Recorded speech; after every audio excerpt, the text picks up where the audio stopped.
મિત્રો, શું તમને પણ નખ ચાવવાની આદત છે? તો આજથી જ આ આદત છોડવાનો પ્રયત્ન કરો. કારણ કે આ માત્ર ખરાબ ટેવ જ નથી, પરંતુ તમારા સ્વાસ્થ્ય માટે પણ ગંભીર નુકસાન કરી શકે છે. ઘણા લોકો તણાવ, ચિંતા અથવા વિચારોમાં ખોવાયેલા હોય ત્યારે નખ ચાવવા માંડે છે અને તેમને આ વાતની ખબર પણ હોતી નથી. પરંતુ આ નાની લાગતી ટેવ પાછળ ઘણા મોટા જોખમો છુપાયેલા હોઈ શકે છે.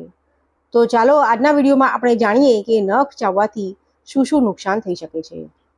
નમસ્તે મિત્રો, હું છું જ્યોતિકા અને મારી યુટ્યુબ ચેનલ જ્યોતિકા ધ યુટ્યુબરમાં તમારું હાર્દિક સ્વાગત છે. મિત્રો, નખ ચાવવાની ટેવના નુકસાનોની વાત કરીએ તો તેમાં સૌથી પહેલું છે ચામડીમાં ઇન્ફેક્શન. નખની નીચે ઘણી ધૂળ, ગંદકી અને બેક્ટેરિયા હોય છે.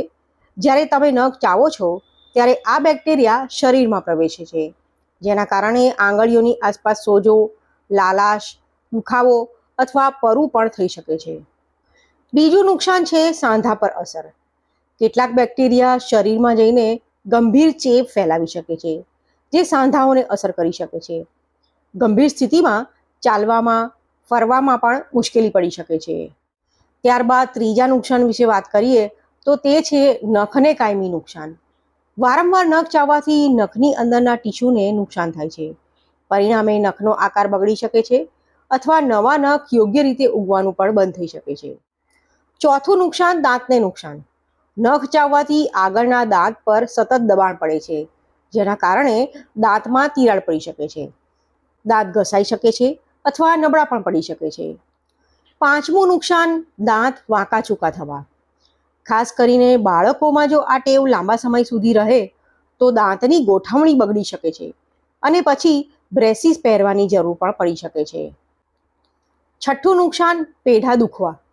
ક્યારેક નખના નાના નાના ટુકડા પેઢાઓમાં ફસાઈ જાય છે, જેના કારણે દુખાવો, સોજો, લોહી આવવું અથવા ઇન્ફેક્શન પણ થઈ શકે છે. સાતમું નુકસાન, પેટની સમસ્યાઓ.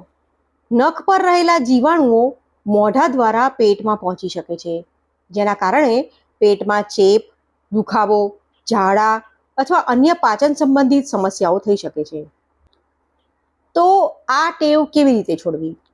જ્યારે પણ નખ ચાવવાની ઈચ્છા થાય ત્યારે ચ્યુંગમ ચાવવું જોઈએ. આ સિવાય નખ હંમેશા નાના રાખો, હાથને કોઈ કામમાં વ્યસ્ત રાખો અને જો આ ટેવ ખૂબ જ વધી ગઈ હોય તો ડૉક્ટર અથવા કાઉન્સિલરની સલાહ લો. અંતમાં એક વાત, નખ ચાવવાની ટેવ ભલે સામાન્ય લાગે, પરંતુ સમયસર તેને છોડવામાં જ સમજદારી છે. તમારા સ્વાસ્થ્ય માટે આજે જ આ ટેવથી દૂર રહેવાનો નિર્ણય લો.